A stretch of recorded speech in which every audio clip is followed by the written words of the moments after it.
We continue to read the divorce case between Vincent Guthrie and Dorretta Guthrie. We're continuing to look at the law as discussed by Judge Anderson. With respect to the property at Port Kelly, it is even clearer that the claimants, that's Mr. Guthrie's claim for a 60% interest is to be rejected. Now remember the norm, is 50-50 in the property of the marital home. However, the onus is on the person who wants to disturb that 50-50 rule to show why it would be unjust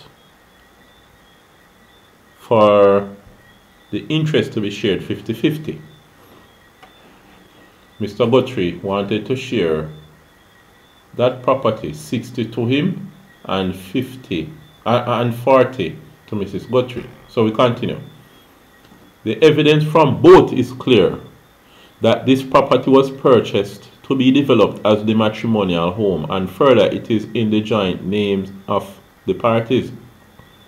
In that respect, the position is the same as that referred to in Stack v. Dowen above.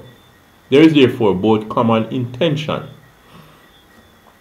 as well as the fact that the property is held in both their names. In Gissing, Lord Reed had held that where both spouses contribute to the purchase of property which is conveyed in the name of one spouse only, in the absence of a declaration of trust, the fact may impose an implied constructive or resulting trust.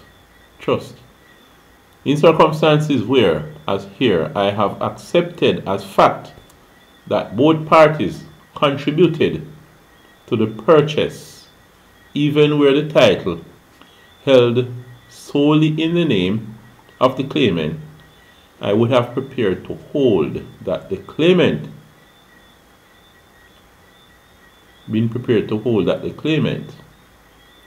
held a 50% interest as constructive trustee for the defendant. I am strengthened in the view arrived at above by the decision in the Jamaican Court of Appeal, Jem Harris versus Eugene Harris, 1982. There the court held as follows.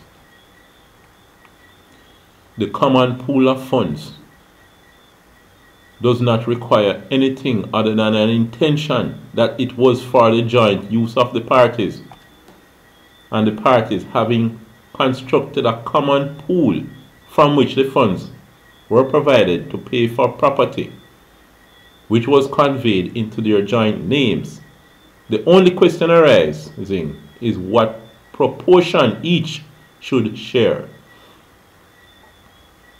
So the couple would have put together an account where they have money. So the only question which arises is what proportion each should share. Alright? That is A. B. Where property is transferred into the joint names of husband and wife, prima facie, that's on the face of it, the parties are treated as beneficially entitled in equal shares. It should also be noted that the relative contributions of each party to the joint pool does not affect the rule that prima facie each is entitled. So here it should also be noted that the relative contributions of each party to the joint pool does not affect the rule that prima facie each is entitled to a 50% share. So even though one may contribute a lot more than the other to that account to purchase a property, there is still, on the face of it, a 50% share for each in the property. Alright, so if one spouse contribute $1 million to the account and the other contributes $300,000, what this seems to be saying is that there is still a 50-50 share in the property between each of them. Alright, we'll continue. These considerations here are also relevant in considering the issue of the joint accounts, which I dealt with below. Alright, now the issue of the joint account. Let us see how this one goes. It is agreed. So remember, here Mr. Guthrie was saying that Mrs. Guthrie withdrew funds from the joint account and he wants her to pay them back. We will continue here. It is agreed that between the claimant and the defendant that the couple operated 6 joint accounts. This is shown by paragraph 3 of the second affidavit of both the claimant and the defendant. Let me just be reminded of who the claimant and the defendants were again.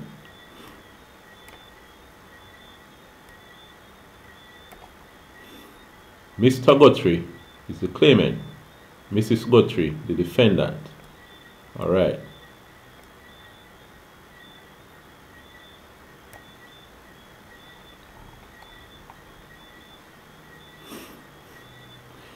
This is shown by paragraph 3 of the second affidavit of both the claimant, Mr. Guthrie, and Mrs. Guthrie. It is Mr. Guthrie's in contention that Mrs. Guthrie has systematically depleted the said account by withdrawing various sums from the said account without his knowledge and has not accounted to him for the proceeds. Alright. So let us see how this part goes. So that if you and your spouse have a joint account and your spouse withdraws money, depleting the account without your knowledge, and you take it to the courts, what decision would the judge make? Let us see. The defendant, Mrs. Guthrie, for her part, denies any wrongdoing, indicating that her withdrawals were used to pay this iter for treatment for the couple's daughter and who has been diagnosed with aplastic anemia. Okay, I had paused and looked up the word iter a while ago. It means, alright, it is Latin for among other things. This phrase is often found in legal pleadings and writings to specify one example out of many possibilities. Example, what it said. The judge said iter alia that the time to file the action has passed. Okay, so among other things, that's what it means. So we continue. She also states that withdrawals from the NCB Negril branch account were used to purchase material from Curlew's Hardware in Negril. Curlew's Hardware in Negril for the construction and to pay workers who were working on the home at Pitcairn. She said that in any event, the withdrawals from the account were done with the approval of her husband, who was regularly unavailable to deal with those obligations. So here we have Mr. Guthrie saying that Mrs. Guthrie withdrew money without his knowledge and approval, and she needs to pay it back. But Mrs. Guthrie is saying that she did nothing wrong. She withdrew money to pay for their daughter's medical treatment and to pay for construction of the house. And he knew that she was doing it. Well, we continue. With respect to the account at the NCB branch at Bay West, the account into which Mr.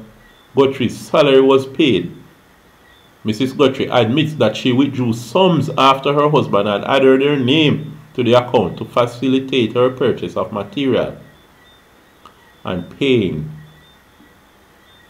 the workmen. Question: should the claimant succeed on this claim? We'll look at that in our next video.